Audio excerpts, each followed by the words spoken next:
Bon, sur cette chaîne, je te parle de pas mal de concepts concernant le data engineering et la data science. Et dans cette vidéo, j'ai voulu faire un focus très précis sur l'ensemble des design patterns, si tu veux. Donc, si tu veux créer des data pipelines. C'est fondamental de connaître ces design patterns parce que ça va te permettre de comprendre un peu globalement comment transformer des données de A à Z et ça de différentes manières.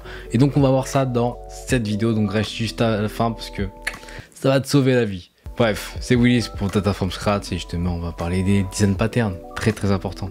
Et donc avant de te parler des design patterns pour créer tes data pipelines, je vais te demander comme d'habitude les 4 actions habituelles. Je vais te demander de t'abonner, mettre un like, moi un maximum de likes parce que je me suis vraiment cassé la tête pour cette vidéo. Mets la cloche pour être informé de toutes les vidéos qui vont venir dans les semaines à venir. Et la dernière chose, c'est mon cadeau gratuit. Dans mon cadeau gratuit, je te parle de comment devenir soit data engineer, soit data analyst, soit data scientist. Tu trouveras plein d'informations dans ce cadeau gratuit comme les salaires, les diplômes et des projets pour pratiquer soit le fait de devenir data engineer, data scientist ou data analyst. Donc, va choper ce cadeau gratuit, il n'attend que toi. Avant de te parler de design pattern lié au data pipeline, je vais préciser ces deux termes. Qu'est-ce que c'est un design pattern? Donc dans le monde de l'informatique et du développement logiciel, un design pattern est un modèle ou une solution standardisée à un problème qui arrive fréquemment ou qu'on cherche à résoudre. Et donc en fait c'est une approche éprouvée pour résoudre des problèmes qu'on a souvent, en tout cas des défis qu'on a souvent. Donc concrètement c'est quoi? C'est une approche de principe, de logique, d'architecture et d'algorithme. Et donc pour terminer, un design pattern est fait pour être réutilisé. Et vous utilisez plusieurs fois, tout simplement. Donc là, on a défini ce que c'est qu'un design pattern. Maintenant, je vais dire ce que c'est qu'un data pipeline. Bon, je pense que si tu regardes sur ma chaîne, tu sais ce que c'est. Un data pipeline est un processus automatisé pour ingérer de la donnée, la déplacer, la transformer et la stocker. Et donc là, je vais te parler de design pattern pour les data pipelines. Donc, c'est-à-dire que je vais t'expliquer différentes approches de prendre la donnée, la transformer et la stocker de manière plus ou moins rapide. Et on va commencer dès maintenant. Le premier design pattern, c'est le traitement en batch. Donc, c'est de créer des data pipelines en batch. Et donc, c'est le traitement de données en lot. Et donc, on va prendre des données en grande quantité d'un point A à un point B. Ça permet donc, comme je t'ai dit, de traiter de gros volumes de données et de le faire en incrémental. Et d'y appliquer aussi des logiques comme l'indépendance, par exemple. Et donc, on va transformer, on va processer de la donnée toutes les 2 heures, toutes les 12 heures, toutes les 24 heures. C'est généralement dans ces genres d'ordre de patterns qu'on va appliquer le traitement en batch. Et le problème du traitement en batch, c'est que c'est un traitement qui est plutôt lent.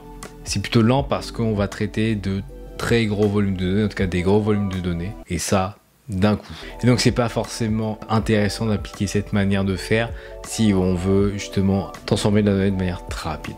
Bon, si on parle un peu des outils, il y a des outils très classiques qu'on utilise pour faire des data pipelines, je t'en parle de quelques-uns. Par exemple, tu vas avoir Airflow plus Snowflake, ça peut te permettre de créer des data pipelines en batch. Tu vas avoir Prefect et Redshift, une autre combinaison. Ou encore Spark, Redshift et Airflow, ça peut aussi t'aider à faire des data pipelines en batch. Passons maintenant au traitement en streaming. Il y a 2 types de traitement streaming. On va commencer par le micro-batch. Donc le traitement des données en streaming, mais plutôt micro-batch, au lieu de traiter des gros batchs, comme précédemment je t'expliquais, on va traiter des micro-batchs. Donc par exemple, toutes les minutes ou toutes les 30 secondes. Donc c'est presque du temps réel. Et donc finalement, c'est un pattern qui va être utilisé pour traiter des données, donc des gros volumes de données, mais en petits morceaux. Donc ça permet de transformer des gros volumes de données, comme je te le dis, mais de manière un peu plus contrôlée et plus scalable. Et donc de cette manière, on va donc réduire le temps de processing de la donnée. Au lieu de la traiter toutes les heures ou toutes les 24 heures, on va la traiter toutes les minutes, par exemple. Et ça donc par micro-batching. Un outil qui fait ça, c'est par exemple Spark. Spark te permet de transformer, donc avec la partie streaming, de transformer des données, mais en streaming micro-batch. Passons au troisième point qui est toujours le streaming, mais celui-là vraiment en temps réel, en tout cas presque. Donc de la même manière quand je te parlais de streaming juste avant, là on va parler de streaming mais vraiment en temps réel, on va traiter presque l'enregistrement par enregistrement. Et typiquement, des outils comme Kafka te permettent de faire ça, d'ingérer de manière très rapide de la donnée et puis de la balancer aussi très rapidement. Et donc typiquement, tu vas te demander, ok, quand est-ce que tu as besoin d'avoir des données en temps réel? Imagine, tu fais une transaction bancaire, tu veux l'avoir sur ton application, il faut que tu reçoives l'information de manière extrêmement rapide. Imagine, tu dois confirmer une information, une transaction sur ton téléphone, il faut que tu aies la notification dans les 5 à 10 secondes. Donc ça, c'est du très fort temps réel. Donc oui, ça c'est du temps réel, et donc là c'est nécessaire d'en faire, donc pour faire ce genre de choses très précises. Et donc tu peux faire ce genre de choses avec Kafka comme je te disais, tu peux le faire aussi avec Apache Storm ou Apache Flink, qui sont 3 frameworks de traitement de données en temps réel. Donc pour le point 4, je vais te parler d'une approche qui s'appelle la Lambda Architecture, donc l'architecture Lambda. Donc l'architecture Lambda, c'est le croisement entre le traitement en batch et le traitement en streaming. Qu'est-ce que ça veut dire par là? Ça veut dire qu'on va traiter à la fois les données en streaming et à la fois en batch. Et ça va être divisé en 3 parties exactement. La première, c'est la couche batch, où là, on va récupérer les données, on va les transformer en batch et on va les stocker. On a la deuxième couche qui s'appelle la couche streaming, on va récupérer les données en temps réel, on va les transformer en temps réel, on va les afficher en temps réel. Et on a la troisième couche qui est la couche de présentation, la couche de service qui nous permet de fusionner les deux approches. Donc qui nous permettent de fusionner les données en streaming et les données en batch. Donc finalement, cette couche de service, de présentation va nous permettre de consolider la partie batch, la partie streaming pour avoir des résultats de manière rapide par la partie streaming et précis par la partie batch. On va essayer de tirer le meilleur des deux mondes. Donc ça, pareil, c'est une architecture assez intéressante, mais je vais t'en parler d'une autre encore plus intéressante. Je vais te parler de l'architecture Kappa.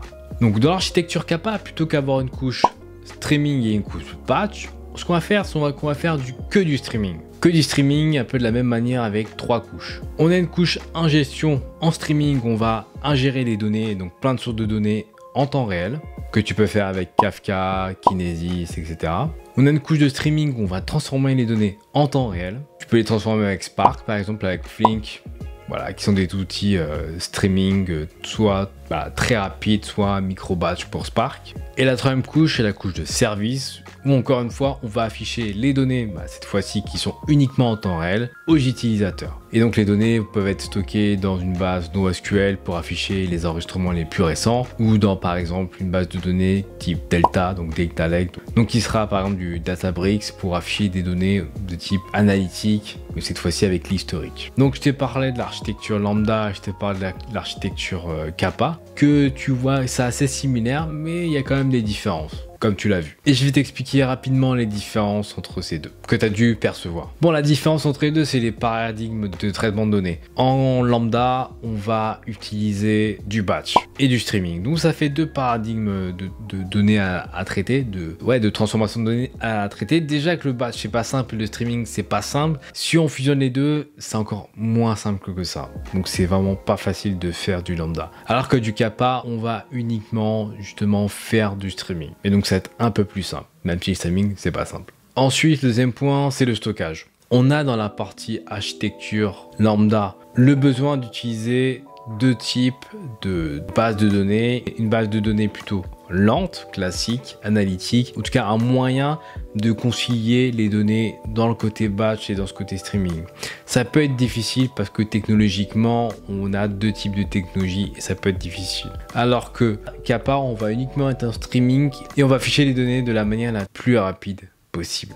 Ce qui simplifie finalement la couche de stockage. On n'a pas différents types de bases de données à gérer. Le troisième point, c'est la complexité. Par essence, l'architecture Lambda va être plus complexe puisqu'on va traiter 2 types d'architecture, 2 types de paradigmes. Paradigme en batch et paradigme en streaming. Comme je disais déjà que c'est pas simple, l'un streaming c'est pas simple, le batch c'est pas simple. Si tu fais les deux, c'est encore moins simple. Quand tu fais du Kappa, c'est simple. Enfin, c'est simple. C'est mentir de te dire que c'est simple parce que c'est du streaming et c'est jamais simple le streaming. Mais au moins, on n'a qu'une problématique, qu'une complexité à traiter. Donc voilà. Là, je t'ai parlé de 2 gros morceaux. Je voulais t'en parler parce que c'était pas simple. Et on va terminer avec le dernier point de la vidéo, des design patterns. C'est le Change Data Capture. Bon, si tu parles en anglais, Change Data Capture, tu comprends ce que ça veut dire. Ça veut dire qu'on va capturer les données qui ont changé. Où est-ce que les données ont changé? La plupart du temps, dans notre métier, c'est dans une base de données. Et justement, ça sert à ça, Change Data Capture. Ça sert à capturer les changements réalisés dans une base de données pour l'envoyer autre part. On va capturer donc les modifications, les suppressions et les ajouts. Et donc c'est intéressant si tu veux synchroniser différents types de bases de données en termes de modifications. Donc tu as une base de données où tu fais des updates et tu veux tenir au courant une autre base de données des updates, tu peux le faire avec un Change Data Capture. Une Change Data Capture est disponible souvent dans pas mal de technologies comme SQL Server ou Oracle. Mais tu le retrouves aussi sur les nouvelles technologies comme récentes comme Snowflake et Databricks où ils ont implémenté le CDC, donc Change Data Capture. Bref, voilà, ça a été une vidéo assez technique, mais je voulais la faire. Je voulais la faire parce que si tu connais ces paradigmes, en tout cas ces design patterns de data pipeline, crois-moi, tu vas performer. En tout cas, tu vas être bon à ton métier et tu vas comprendre les enjeux, quand est-ce qu'utiliser chaque data pipeline, ça va être capital. Si tu places ça en entretien, crois-moi, tu vas gagner des points. En tout cas, bref, toutes les informations que je t'ai données dans cette vidéo sont en or. Donc vraiment, prends le temps de digérer toutes ces informations parce que ça va être capital pour ta carrière. Bref, c'est tout pour cette vidéo. C'était Willis pour Data from Scratch. Je te dis à la prochaine. Bye.